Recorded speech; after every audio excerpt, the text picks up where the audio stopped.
Hi everyone, welcome back to in रेडियोलॉजी.com। तो आज हम इस वीडियो में बात करने वाले हैं एनाटॉमी वर्सेस फिजियोलॉजी। हम इस वीडियो में डिस्कस करेंगे कि एनाटॉमी और फिजियोलॉजी में क्या डिफरेंस हैं और इसका यूज़ क्या है। तो जो हमारी जो फर्स्ट स्लाइड है वो है एनाटॉमी। तो हम पहले बात करते हैं एनाटॉमी पे कि देखते हैं कि एनाटॉमी क्या होता है। कि anatomy is the study of the body structures. It is a branch of science that investigates organs, bones, structures and cells that exist in animals and people। जो एनाटॉमी होती है वो किसी बॉडी स्ट्रक्चर की स्टडी करती है। यह एक साइंस का ब्रांच है जो किसी एनिमल या पीपल में जो एग्जिस्ट करने वाले सेल, स्ट्रक्चर, बोन्स या ऑर्गन्स को इन्वेस्टिगेट करने का काम करता है। फिर आता है कि focuses on the structure and organization of the bodies tissue, organs and system. वही फिर कि जो एनाटॉमी होती है वो सिर्फ फोकस करता है किसी बॉडी टिश्यू, ऑर्गन या सिस्टम के स्ट्रक्चर पे। फिर आता है कि concern with the physical layout and relationship between different body parts. इसका जो संबंध होता है वो किसी डिफरेंट बॉडी पार्ट्स या किसी फिजिकल लेआउट से रिलेशन होता है इसका, यानी भौतिक संरचना या शारीरिक संरचना से इसका और किसी बॉडी पार्ट से संबंध होता है। फिर आगे देखते हैं कि यह नाम आता है कि sir Hippocrates is called the father of medicines. जो मेडिसिन्स के जो फादर हैं, यानी कि जो जिन्हें फादर ऑफ मेडिसिन्स कहा जाता है वो हिपोक्रेट्स हैं। आप यहाँ पे देख सकते हैं ये सर हिपोक्रेट्स की पिक्चर है। सेकंड जो हमारे आते हैं जो मेन है इसमें यानी कि जो एनाटॉमी के जो फादर कहलाते हैं, यानी कि फादर ऑफ एनाटॉमी जो हैं वह हीरोफिलस हैं। आप इनकी ये पिक्चर देख सकते हैं, ये सर हीरोफिलस की पिक्चर है। अब बात करते हैं कि there are several types of anatomy including. जो हम एनाटॉमी होती है वो सेवरल टाइप्स की होती है, जिसमें से है कि फर्स्ट जो होती है ग्रॉस एनाटॉमी। जो ग्रॉस एनाटॉमी होती है वो स्टडी करती है किसी visible structure, organs and system. जो हमारे बॉडी पार्ट यानी हमारे जो शरीर में यानी बॉडी में जो भी विजिबल स्ट्रक्चर हैं ये ऑर्गन है, उस सिस्टम को ये स्टडी किया जाता है इस ग्रॉस एनाटॉमी में। फिर माइक्रोस्कोपिक एनाटॉमी आता है, यानी कि study of tissues and cells using microscopy. हम किसी माइक्रोस्कोप का यूज़ करके किसी टिश्यू या सेल्स का जब स्टडी करते हैं तो उसे माइक्रोस्कोपिक एनाटॉमी कहते हैं। थर्ड वन है कि सिस्टमिक एनाटॉमी, जो study of specific system, example nervous system या सर्कुलेटरी सिस्टम। जो सिस्टमिक एनाटॉमी होती है वो स्पेसिफिक सिस्टम को स्टडी करने का काम करता है, जैसे नर्वस सिस्टम हुआ या सर्कुलेटरी सिस्टम हुआ। फिर रीजनल एनाटॉमी होता है कि study of specific body regions, या किसी एक स्पेसिफिक बॉडी रीजन के स्टडी करती है, जैसे हेड हुआ, नेक हुआ। फिर नेक्स्ट है हमारा जो फिफ्थ नंबर पे आता है वो होते हैं कंपैरेटिव एनाटॉमी, यानी कि study of similarities differences across species. जो किसी दो तरीके के स्पीसीज हैं उनमें ये डिफरेंस की स्टडी करता है कि उनमें डिफरेंस क्या है, उसमें इक्वालिटी क्या है। फिर हमारा जो नेक्स्ट है वो है डेवलपमेंटल एनाटॉमी, यानी कि स्टडी ऑफ एम्ब्रियोनिक या फीटल डेवलपमेंट। जब किसी फीमेल के वोम में जो फीटल होता है उसके डेवलपमेंट की स्टडी करता है, ये डेवलपमेंटल एनाटॉमी। फिर हमारा आता है फंक्शनल एनाटॉमी, जो स्टडी करता है किसी स्ट्रक्चर, फंक्शन या रिलेशनशिप, ये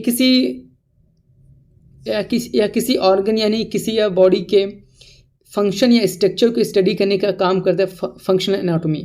फिर हमारा आता है जो मेन यहाँ है रेडियोलॉजिकल एनाटॉमी। जो हमारा मेन पर्पस होता है जो रेडियोलॉजी डिपार्टमेंट में जिसका हम यूज़ करते हैं वो मेनली होता है रेडियोलॉजिकल एनाटॉमी, जिसमें स्टडी किया जाता है इंटरनल स्ट्रक्चर यूजिंग इमेजिंग। हम एक्सरेज या सीटी या एमआर का यूज़ करके या अल्ट्रासाउंड का यूज़ करके जब हम जिसका यूज़ करते हैं, यानी इंटरनल स्ट्रक्चर का यूज़ देखने के लिए, इंटरनल की बॉडी का इंटरनल स्ट्रक्चर क्या है, उसमें पैथोलॉजी क्या है, जब हम किसी एक्सरेज का यूज़ करते हैं या इमेजिंग मोडेलिटी का यूज़ करते हैं उससे हम रेडियोलॉजिकल एनाटॉमी कहते हैं। मेनली ये रेडियोलॉजी डिपार्टमेंट में यूज़ किया जाता है। फिर जो हमारा लास्ट वन है वो है सर्जिकल एनाटॉमी। इसमें हम स्टडी करते हैं किसी एनाटॉमी यानी कि रिलेवेंट या टू सर्जिकल प्रोसीजर। जब कोई किसी चीज़ का जब सर्जरी करते हैं और फिर हम उस रिलेवेंट यानी कि उससे सर्जिकल प्रोसीजर से जो रिलेवेंट होता है उस चीज़ की जब हम स्टडी करते हैं उसकी एनाटॉमी की स्टडी करते हैं, उसी को हम सर्जिकल एनाटॉमी कहते हैं। तो जैसे मैंने आगे बात की कि एनाटॉमी के बारे में बात किया कि एनाटॉमी क्या होता है। मेनली एनाटॉमी वही होता है कि हम जब किसी बॉडी पार्ट या किसी ऑर्गन का सिर्फ स्ट्रक्चर की बात करते हैं, ना कि किसी उसके फंक्शन की, वही एनाटॉमी होता है। फॉर एग्जांपल हम समझते हैं कि जैसे मेरा हाथ है, यानी कि ये एक हैंड है, इसका अगर स्ट्रक्चर की बात करेंगे तो यही बोलेंगे कि इसमें एक हैंड में 30 बोन्स होती हैं। जो सबसे ऊपर जो हमारी हो गई, जो सबसे बड़ी बोन यानी लॉन्ग जो बोन हुई वो हमारी ह्यूमरस हुआ, फिर रेडियस अल्ना हुआ, फिर कार्पल बोन हुई, मेटाकार्पल हुआ या फेलेंजेस हुए। तो ये इसका स्ट्रक्चर हो गया इस हैंड का। अब इसकी फंक्शन का अगर हम बात करेंगे, या फिर हम किसी चीज़ को होल्ड कर लेते हैं, या इस हैंड को हम फ्लेक्स कर देते हैं, एक्सटेंशन होता है, फ्लेक्शन होता है, रोटेशन होता है, किसी चीज़ को पकड़ने में काम आता है, तो इसका फंक्शन हो गया। तो यहाँ पे अगर इसका फंक्शन की बात की तो यहाँ फिजियोलॉजी हो गया, मेन यही हुआ। और एनाटॉमी में हम सिर्फ और सिर्फ स्ट्रक्चर की बात करते हैं, ना कि उसके फंक्शन की। अब हम आगे बढ़ते हैं और इसके हम फिजियोलॉजी की बात करते हैं। अब देखते हैं कि फिजियोलॉजी क्या होता है। यहाँ कि examine the function, processes and mechanism of the bodies, tissues, organs and systems. जो फंक्शन होता है वो एग्जामिन करता है किसी बॉडी, टिश्यू के या ऑर्गन या सिस्टम के मैकेनिज्म को या प्रोसेस को।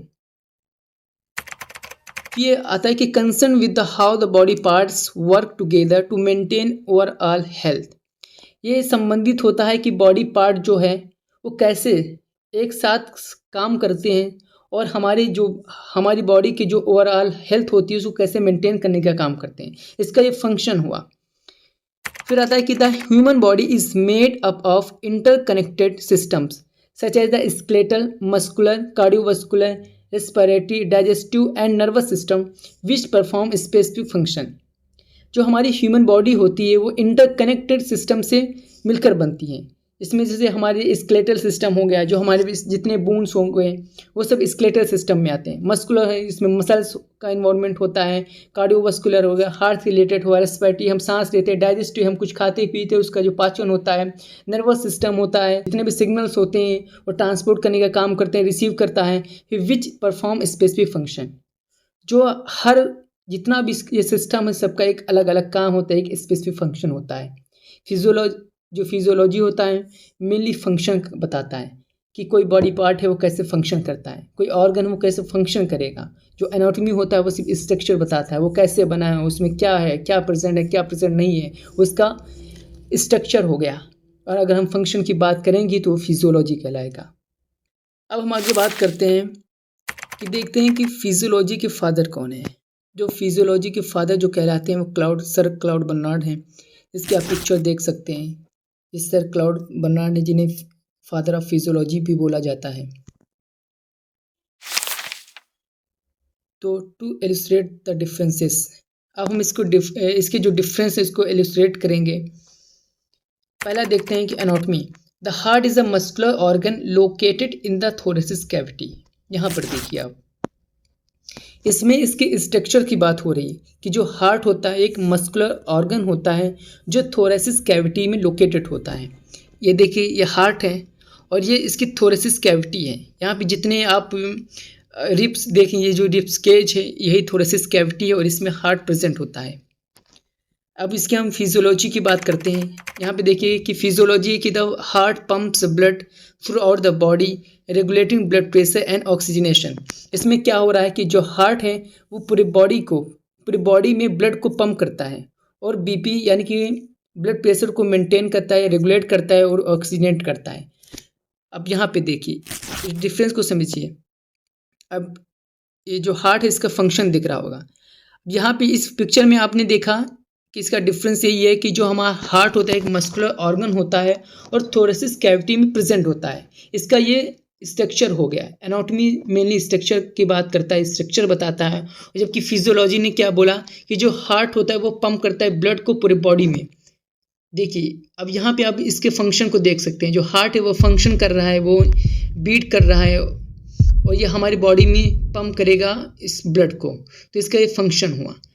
आई होप आपको समझ में आया होगा दोनों के बीच डिफरेंस क्या है कि एनाटॉमी और फिजियोलॉजी में डिफरेंस क्या होगा। एनाटॉमी मेनली स्ट्रक्चर की बात करता है, जबकि जो फिजियोलॉजी होता है वो फंक्शन की बात करता है। ये वीडियो पसंद आई तो प्लीज़ इस चैनल को सब्सक्राइब कीजिए और लाइक कीजिए, शेयर कीजिए। मिलती हैं आपको नेक्स्ट वीडियो में।